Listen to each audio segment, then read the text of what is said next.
Greetings, this is Ethiopian Reporter Digital Media News and I'm Nathana Bzalem. Here are the headlines. Ethiopia takes center stage as host of the EU summit. Report implicates Oromia security forces in extrajudicial killings. Draft directives unnerve cement industries.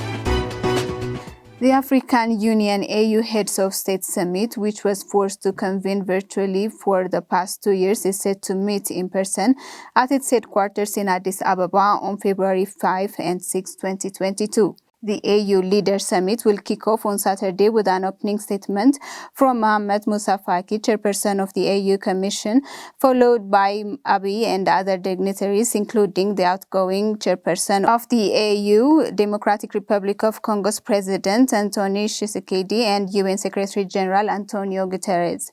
The two-day session of the African Leaders Summit will convene under the theme Building Resilience in Nutrition on the African Continent, Accelerate the Human Capital, Social and Economic Development. The summit will also discuss a host of issues, including the financing of the Union and the scale of assessment and contributions for the member states, African candidatures within the international system, including the UN Security Council, the implementation of Agenda 2063, the institutional reforms, and others, the state of peace and security in Africa, the report and follow-up discussion on the need to reform the UN Security Council, the election of the 50 members of the Peace and Security Council, and the debate on the need for granting Israel an observer status to the AU will be on the agenda according to diplomatic sources. The summit will also elect the president of Senegal, Macky Sall, as the new chairperson of the AU, replacing the outgoing Tshisekedi, as Jonas Amberber reports. The Human Rights Commission (HRC) urged the government of Oromia regional state to bring security forces and regional administration officials involved in the extrajudicial killings of 14 Karayu Abagadas killed last month to justice. In its latest report, the Commission also pressed the regional government to investigate the killing of 11 special forces in the same area. The report found out that regional security forces have linked the Abagadas with the Sheni, a group designated as terrorists by the House of People's Representatives. On the 2nd of December 2022, security forces comprised of regional police, special forces and militia took 39 Abagadas to a forest off the Adama Methara Road in Eastern Shawa zone of Oromia, the report said. Of these, 14 were killed on the spot by the security forces, according to the report. One of the Abagadas died after being beaten in prison, and the 14 were killed a day after 11 security forces were killed by unidentified forces in Fentale Warada of Eastern Shawa zone. All of the Abagadas abducted by the security forces were men, according to the EHRC. In days following the incident, the Oromia regional state linked the killings of the Abagadas with the OLF Sheni group. However, after the EHRC's report surfaced, the regional government denied its previous statement, as Ashanaf Indala reports.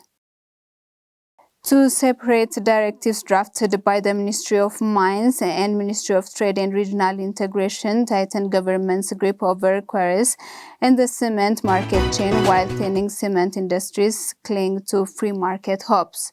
Ministry of Mines crafted the Cement Production and Quality Control Directive, while Ministry of Trade and Regional Integration undertook the Cement Supply and Marketing Directive. Last week, their respective ministers discussed the final drafts with general managers of cement industries, manifesting only frustration. One of the frustrations is over the new conditionality that cement industries have to provide 30% of their outputs to the local youth where the industry is located. This is up from the 10% precondition under the existing trend. The 70% will be supplied with priority to state projects, state-owned enterprises, and finally to agents. One of the CEOs of cement industries told the reporter that this is highly shrinking the amount of cement that they can sell to their agents in the free market. The CEO added that some local governments like Oromia regional state have been demanding 100%. However, an official who participated in the drafting argues 30% is very logical. Local benefit from cement production and job creation are the major principles used to set the ratio. Ministry of Trade and Regional Integration Directive also requires cement suppliers or agents to show 30 million birr in a closed account to access and distribute cement. For retailers, the amount is 5 million birr. Other parameters include standardized warehouses and mandatory use of receipts.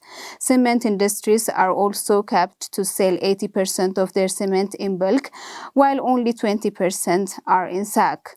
Bulk is convenient for direct use at the project sites, while bags are for the market. Cement industries also cannot utilize less than 80% of their installed capacity. Ministry of Mines directive authorizes quarries to be operated only by local use except limestone. Nonetheless, general managers of cement industries fear the two directives will worsen the fundamental challenge the cement industry has been facing, especially since 2018. Every time the government intervenes in production and market, problems complicate further.